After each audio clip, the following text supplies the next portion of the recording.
Hi guys! So it's Saturday and it's rest day. So it's already 4:11 in the afternoon and I have schedule sa Cairo ko ng alas 5. So hopefully makahabol tayo guys kasi nagpakain pa ako ng aso, naligo pa ako, nag-asikaso pa ako. And look guys, hindi pa ako nagsusuklay kaya parang sobrang madaling-madali ako ngayon. But magbablog ako kaya kailangan ko tong gawin.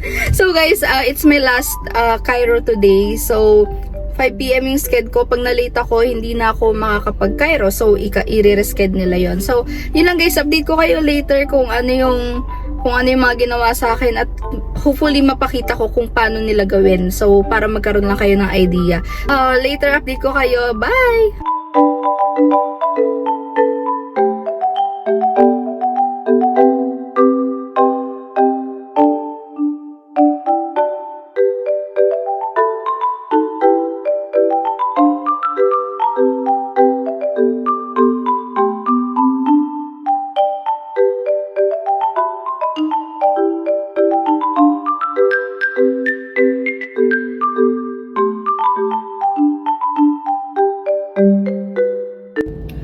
Hi guys! So it's 10 minutes before 5. Nakarating na ako dito sa may 28th Ave. Walang traffic ngayon guys kasi nga it's Saturday kaya ganun. Kaya good thing kahit tinakbo natin ng 30 minutes, medyo mabilis ako nagmaneho ngayong araw. Kaya ayun, nakaabot tayo. So yun lang guys, update ko kayo later kung saan ako nagpapa-Cairo at kung magkano ulit yung rates. Kasi nga alam ko na-discuss ko na to before dun sa mga previous vlog ko, pero hindi siya kompleto ang details. So mamaya, since it's my last Cairo today, so lahat na sasabihin ko kung ano yung mga ginawa sa akin. So, yun lang guys. Update ko kayo later. Update? Update ko kayo later. Bye!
Inhale, exhale. Okay lang.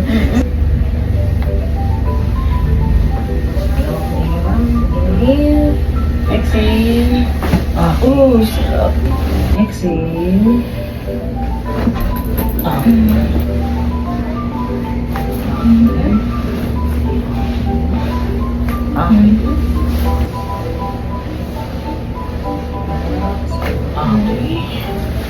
Okay lang. Okay, sige ma'am. Tamang bangon tayo. Siguro masakit doon. Okay lang. Sige ma'am. So doon po muna mag-end session natin and last session nyo na pala to. Thank you ma'am. Ano nyo na lang kami sa social media. Okay, tag nyo na lang kami. Thank you sir. Ano ka po palang pangalan? Kyle po. Hi guys! So, it's already 6:48 in the evening and tapos na akong magpa-Cairo. At tapos na rin talaga akong kumain. Bali, pupunta lang ako sa friend ko ngayon bago ako umuwi. And as I mentioned, ikukwento ko or i-discuss ko kung ano yung ginawa ko ngayong araw. Bale, pumunta nga ako dito sa Prime Physiotherapy Clinic and nagpa-Cairo ako. Yes, Cairo. Masarap na Cairo. Crackers, ganun. So guys, na-avail ko tong, mayroon kasi silang promo. Hindi ko alam kung promo talaga siya or yun na siya permanent kasi tinanong ko kanina. I-announce naman daw nila kung tapos na or ano. Pero yung sinasabi nilang promo parang wala namang ending. So guys, ito mas makakamura ka kasi 7,000 pesos for 6 session. So guys, kung hindi ka mag-a-avail ng promo, ang per session niya, pagpunta mo dyan, pag walk-in mo ganyan, 1,500 per session. Kung gusto mo mag-add ng additional part, edi mag-add ka ng 400 pesos. So, Yun guys, so a total of 1,900. Kung titignan at medyo severe, hindi ko alam kung tama yung term ko, pero kung medyo malala yung pain na nafe-feel mo at kailangan at sasabihin sa'yo ng PT na kailangan na following session, then much better kung mag-avail ka ng 6 session na 7,000 lang kasi mas makakamura ka dun kasi ewan ko, feeling ko mas makakamura ka dun. Tsaka sulit na sulit naman siya guys kasi after mo magpa-Cairo, talagang mafe-feel mo talaga yung parang wala ka ng likod or wala ka ng ano. Kung sobrang sarap niya, lalo kanina, nitong mga nakaraan, di ba, sobrang hindi ako nakakapag-vlog, sobrang busy ko sa work, ang daming ang dami kong ginagawa. Ngayon, sulit na sulit tong araw na to kasi guys, sobrang crackers ang nangyari. Sobrang kala mo, hindi ko alam, so ang sarap nung ginawa sa akin kasi yung sa leeg ko pa lang, pinatunog to. Yung tawag kasi nila dyan is spinal manipulation. Pinatunog to, grabe, tunog na tunog talaga siya at ang lakas. Tapos yung likod ko, yung ngalay ng likod ko nawala. Ganun katindi. At yung, actually guys, sa 6 session na ginawa ko, o ginawa sa akin, ano na siya eh, yung stiff nitong ano ko, nawala. Ilang beses ko to pinapahilot, pero yung Cairo lang nakatanggal. Legit yun. Ang akala ko kasi lamig lang, ganyan. Pero yung dito ko, sabi nga nung masahista, ano to ma'am, masyado na po itong matigas, ganyan, kailangan po to ng hilot talaga na parang every week, parang ganun yung sinasabi sa akin. Pero hindi nawala, even though ginawa ko talaga siya na ganun, hindi siya natanggal. Pero good thing na discover ko tong Cairo, which is trending naman siya talaga sa social media. And hindi ako nagkamali. Ito yung budol ito yung budol na gugustuhin mo.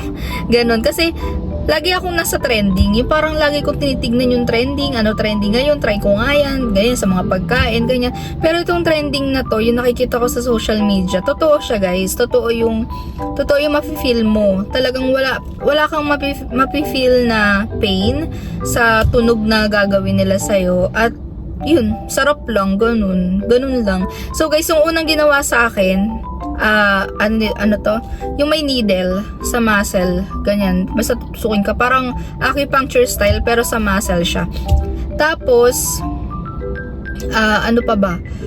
parang ventosa, tapos yung may vibrate, tapos yung may parang pumupukpok sa likod mo, ganun. Tapos after nung mga na yun, meron din pala yung i-patches na sa likod mo, tapos manginginig siya, yung medyo gagano-ganon yung likod mo. So after nun, yung mga basic na stretching, ganyan, para sa likod, ganun.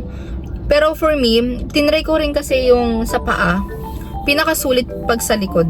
Mostly talaga likod ang masakit sa atin. May mga times na masakit ang paa ko, tinry ko siyang ipa-Cairo. Hindi siya ganun ka-effective for me. Parang masulit yung bayad mo kapag sa likod. Ayan, pupunta na ako ngayon sa friend ko. Ayan, thank you so much Prime for the last Prime Physiotherapy, the best po talaga sila, as in, ang sarap-sarap. Si Sir Kyle, na napaka-approachable, parang hindi ka maiilang. May mga iba kasi syempre, pag halimbawa ganyan na hilot-hilot, mga ganyan, lalo kung lalaki, parang mafe-feel mo may ilang ka. Pero Sir Kyle, napaka-professional, hindi mo mafe-feel yung ilang, yung ganon, walang ganon. The best, amazing. So, yun lang guys, update ko kayo later. And yeah, hindi pa rin ako nagsusuklay, pero okay naman siguro yung hair ko. Nalimutan ko guys i-discuss. Bali, itong Prime Physiotherapy, na-discover ko pala siya, meron silang branch dun sa Antipolo. Then yung nag-reach out ako sa kanila, ang sabi, saan po kayo, ganyan. Sabi ko sa taga QC. Meron pala silang branch dito sa QC, which is etong pinuntahan ko. Dito lang to guys sa Pitwason, sa corner Pitwason. Oo, ito. Tapos ang pinaka landmark nyo is yung Daily Supermarket. Yan. And basta Pitwason, type nyo lang Daily Supermarket sa 20th Ave yun. Kasi yung Prime Physiotherapy, medyo hindi siya ganun kadaling hanapin sa Waze or sa Google Map. Kasi bagong branch nila to eh. Kaya pag pupunta kayo dito, yan lang, i-search nyo lang or ipin nyo yung Daily Supermarket and there you go, makikita nyo na rin. At pwede naman kayo magtanong sa guard kung saan yung Prime dito. Sasabihin naman nila sa second floor. Ganun. So, yun lang naman guys. Ano pa bang nakalimutan ko? And, hindi kayo pwedeng mag-walk-in. Kailangan meron kayong appointment. Hindi sila tumatanggap ng walk-in. Kasi maraming mga naka-reserve sa kanila eh. So, ganun. Ayun. Yun lang. Bye!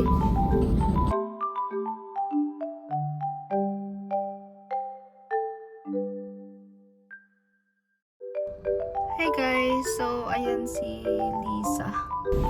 Hi guys, so nandito na ako kala Lisa ngayon. It's already 7:25 in the evening and yeah, after ko magpa-Cairo, dumiretso ako sa kanila since malapit lang to dun sa Cairo.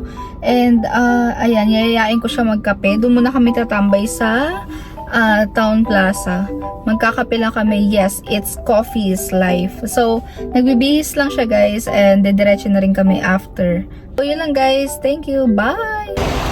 Hey guys! So, kasama ko si Lisa ngayon. Pupunta kami andito na pala kami sa Santolan. Ano pangalan? Town Plaza. Town Plaza. And magkakape lang kami. Naray sana ang nakapag-retouch. Kanina pa yan. Sinundulong Ayan. ko sa bahay. Sinundo ko, nalulungkot ata ito sa buhay. Kailangan natin pasayahin. So, mamaya update ko kayo. Bye!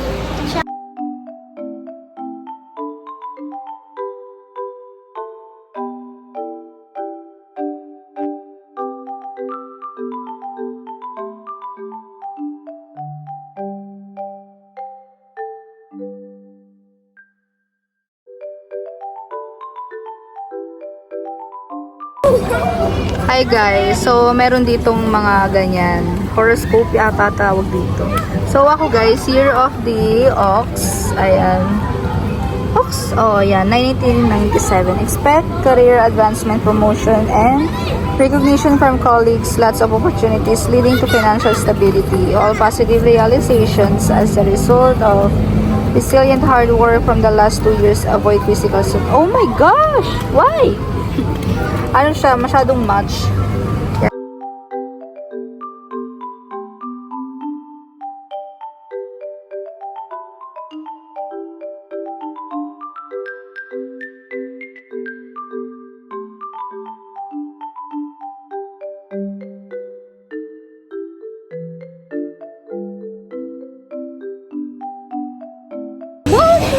Hi guys, so naka-order na kami sa Starbucks and we have this. At mahangin sa Yeah, at mahangin sa Tagaytay kami labas. guys. Sa Tagaytay in Santolan. Yan, so yun lang guys, magkukwentuhan lang kami. Main topic. Sanay na siguro na Ano? walang baby. Yeah. Mga ganun, about babies. About baby. Kasi shoutout nga pala sa kumari ko, nadaanan ko dun kanina. Yeah. Happy birthday, baby girl. Kasi mahirap na masanay. Lalo kapag Yeah. di ka tinutulungan ng partner mo, kung gusto mong ayos ng health mo.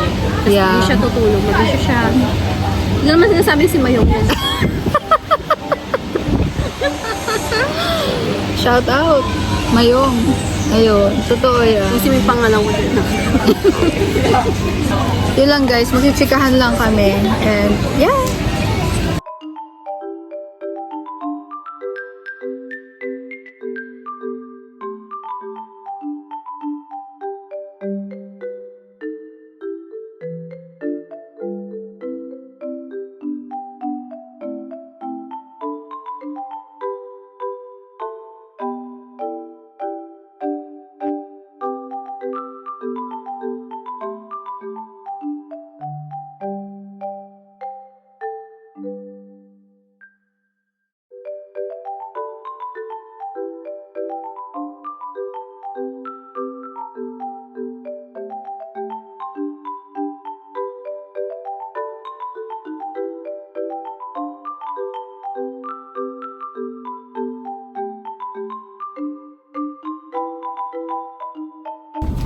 Hi guys! So, pauwi na kami. It's already 11 p.m. and hinahanap na ako ng ate ko kasi gabi na.